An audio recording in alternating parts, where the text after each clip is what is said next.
The news day continues here on One News Now. I'm Pauline Verzosa.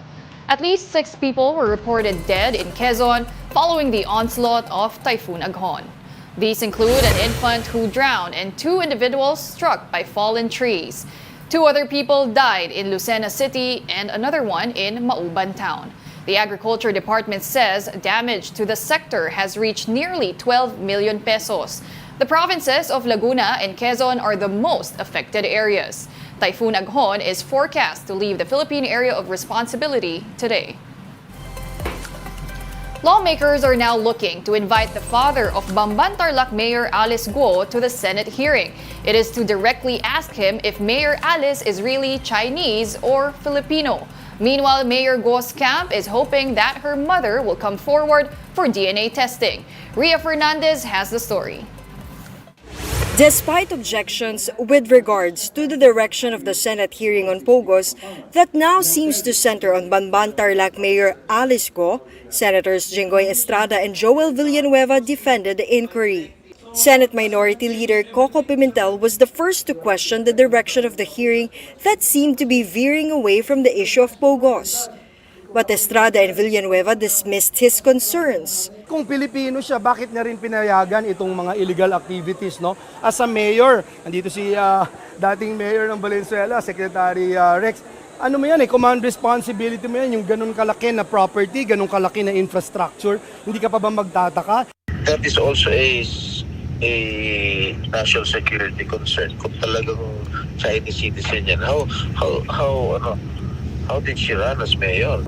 Senator Jinggoy Estrada believes that Mayor Go's father, Angelito Go, should also be called to the hearing to answer questions on his nationality and that of the mayor's mother.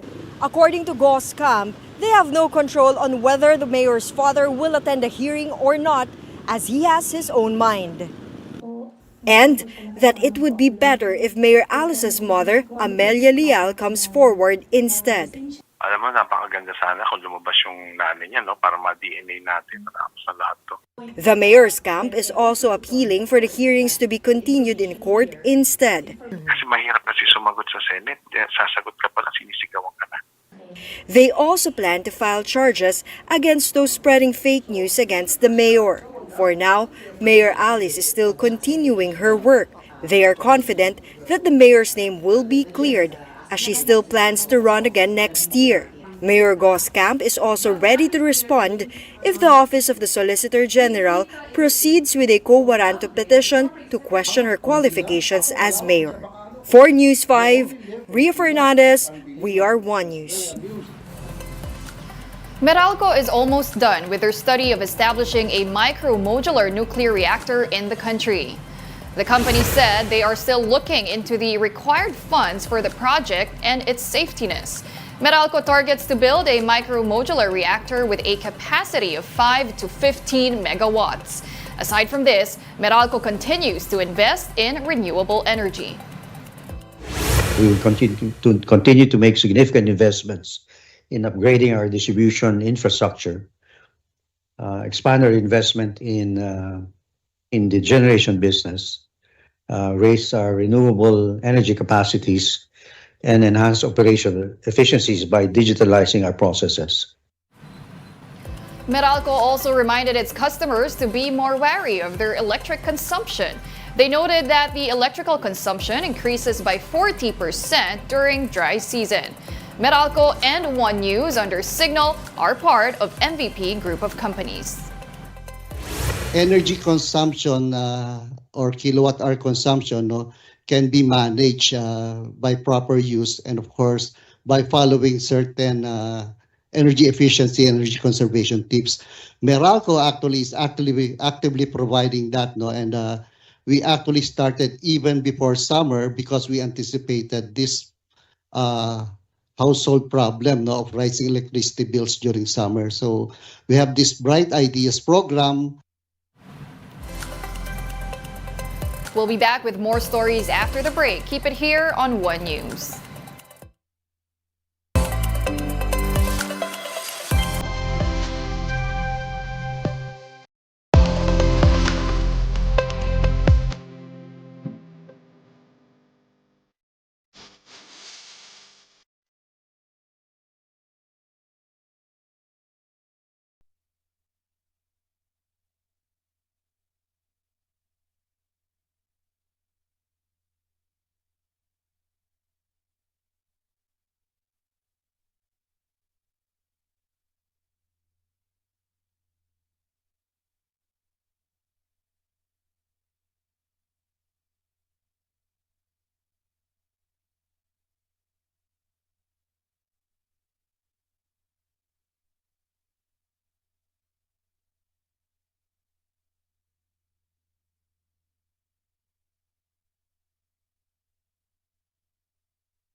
You're still watching One News Now. I'm Pauline Verzosa.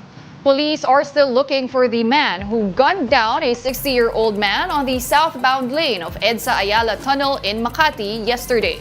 The victim was dead on the spot after he was shot by the unknown assailant at around 2:30 in the afternoon.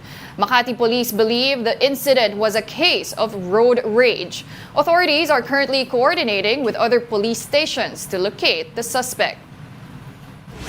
Tinawagan po din natin yung ating kabilang police station sa Pasay, sa Parañaque, sa Las Piñas para makonduct din po sila ng dragnet operations.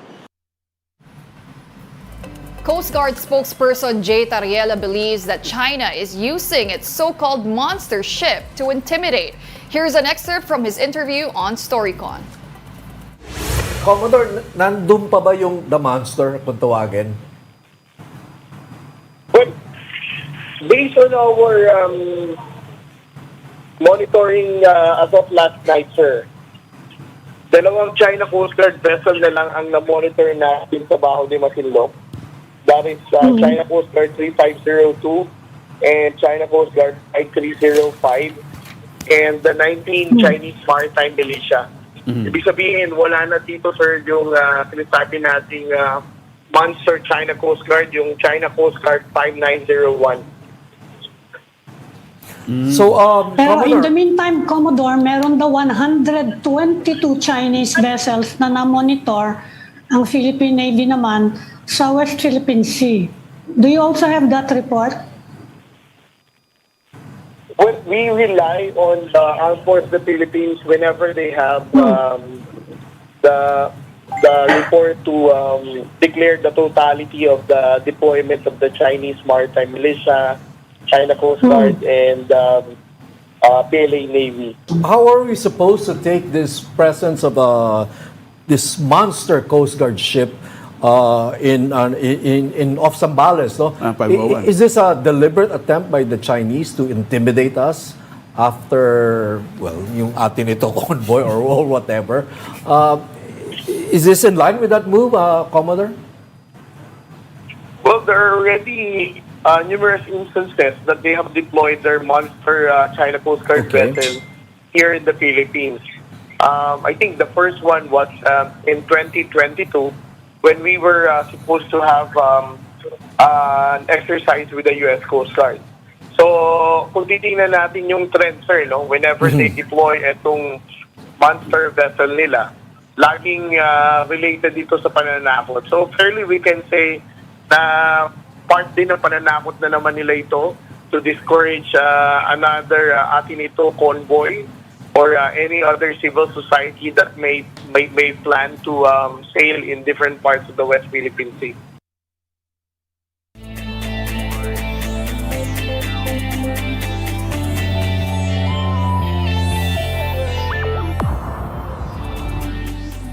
Barangay Ginebra is aiming to book their ticket to the finals of the PBA Philippine Cup today. The Gin Kings have to finish off the Meralco Bolts in Game 6 tonight in order to make their first PBA Philippine Cup Finals appearance in 4 years, where they will face their corporate sibling, the San Miguel Beermen. But Meralco said they are determined to regain control of the semis and extend the series to Game 7. The Gin Kings and Meralco will face each other later, 7:30 p.m. at the Smart Araneta Coliseum. You can also catch the game live on RPTV and PBA Rush on Signal TV and on the Pilipinas Live app. And those are the top stories of the hour. I'm Pauline Verzosa. We are One News.